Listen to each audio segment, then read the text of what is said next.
Du bien-être au travail, du business avec du sens, performance dans les entreprises. On en parle chaque semaine sur RCF. Et pour cela, en studio avec nous, Fabrice Jean-Jean, dirigeant de la société Comeco Consulting. Bonjour Fabrice. Bonjour André. Alors aujourd'hui, on va parler de l'insertion dans les entreprises. Oui, tout à fait André. Alors, il y a une réalité qui se dessine et qui même s'affirme depuis une décennie et qui continue à s'accroître, c'est le profil de l'entreprise. Prenons un exemple concret, le Var, 90% des entreprises qui dessinent le paysage économique varois est composé de TPE avec un effectif moyen de 1,5 personnes. On est content, c'est déjà pas mal. Alors jusqu'ici, tout va bien, hein, pourquoi pas, il n'y a pas de souci. Sauf que là où ça pose un problème, c'est un problème d'équilibre entre l'offre et la demande. Et quelle offre, quelle demande et quel travail? Alors, c'est pas par rapport à l'offre du travail. Ça, on va continuer à en trouver, même si on est sur une génération de plus en plus qui entreprend de plus en plus. On sait qu'on a 65% des jeunes qui aujourd'hui envisagent de créer leur boîte. Ça ne veut pas dire qu'ils vont en faire une finalité pour toute leur vie, mais au moins sur la décennie qui arrive, ils décident de créer leur boîte. Non, là où ça va, à mon humble avis, que ça commence déjà à coincer, c'est que la demande, elle se fait au niveau des personnes qui sont à insérer dans le circuit de l'entreprise, dans le monde du travail. Alors, je parle des stagiaires, des personnes qui ont des problèmes de handicap ou des personnes qui ont eu des difficultés dans la vie et qui sont sorties du circuit du travail qu'il faut aider à réintégrer. Alors, même si on sait que le handicap, prenons par exemple cette cause, que dans 80% des cas, il est invisible, l'idée, c'est de comment redonner une chance à ceux et celles qui sont sortis du système ou qui veulent y entrer. Un exemple tout simple, vous avez eu le 7 février dernier la nuit de l'orientation au Zénith de Toulon, qui une fois encore fut un succès, mais la mécanique d'entreprise où il y a de moins en moins de personnes, elle est là. Donc il faut faire un petit peu avec ça.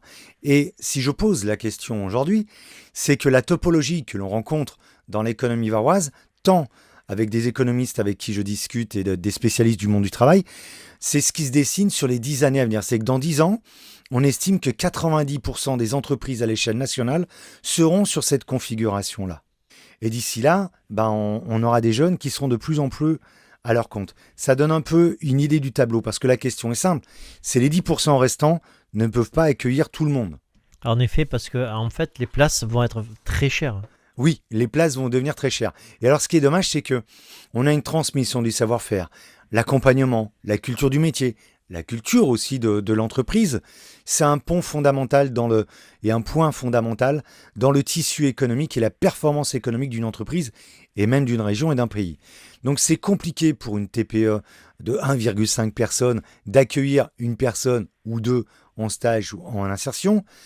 Et en plus, il y a d'autres phénomènes qui se mettent en place. On a un développement de plus en plus important du coworking.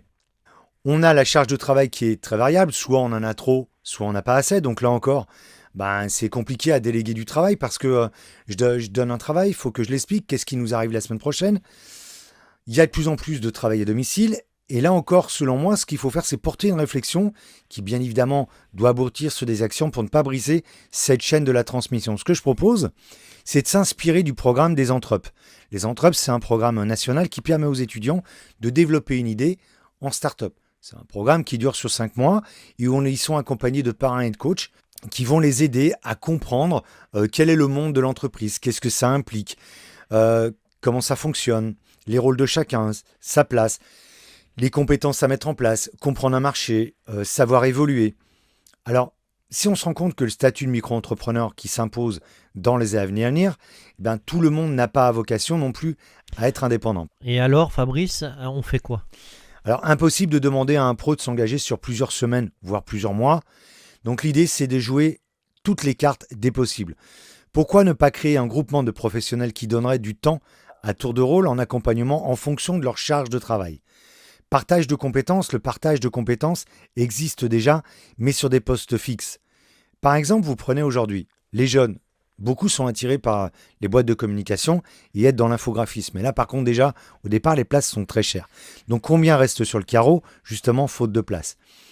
Si vous mettez l'exemple de 10 agences qui se réunissent, pourraient proposer une mutualisation des besoins, ce qui n'est pas nouveau puisque c'est déjà fait sur le matériel, le secrétariat, ce qui arrive dans le bâtiment, mais qui justement permettrait de donner du temps de travail en fonction de leur charge de travail. Et c'est quelque chose qui fonctionne relativement bien. Ça, c'est vrai ce que vous dites, ça a l'air de vraiment bien fonctionner. Oui, puisqu'on le voit déjà, et puis ça commence à se démocratiser, et ça arrive dans le milieu du bâtiment, comme je disais tout à l'heure. Donc l'intéressant, je trouve que c'est une piste de réflexion, comme une autre, pour aider nos jeunes et moins jeunes à trouver une place dans le monde de l'entreprise. En plus, ce qui est très intéressant, c'est cet axe de travail ouvre la voie à la collaboration, à l'écoute de l'autre.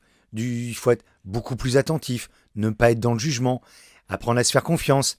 Ce qui peut être réticent chez certains professionnels, c'est la peur de dire oui, mais chez l'autre, il travaille comme ceci.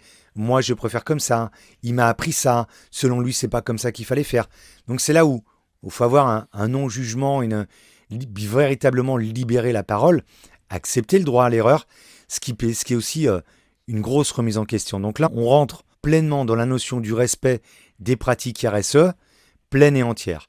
Et puis, ce qui est intéressant, c'est que aider l'autre à prendre sa place, c'est finalement être à sa place dans le don de soi et l'entraide. Et avoir sa place quelque part, c'est être à sa place chez soi. Un grand merci Fabrice pour toutes ces précisions. Je rappelle que si on veut un peu plus de renseignements, on peut consulter votre site internet www.comeco-paca.com. Un grand merci Fabrice, puis on se retrouve la semaine prochaine pour une autre chronique. Au revoir. Merci André, à la semaine prochaine.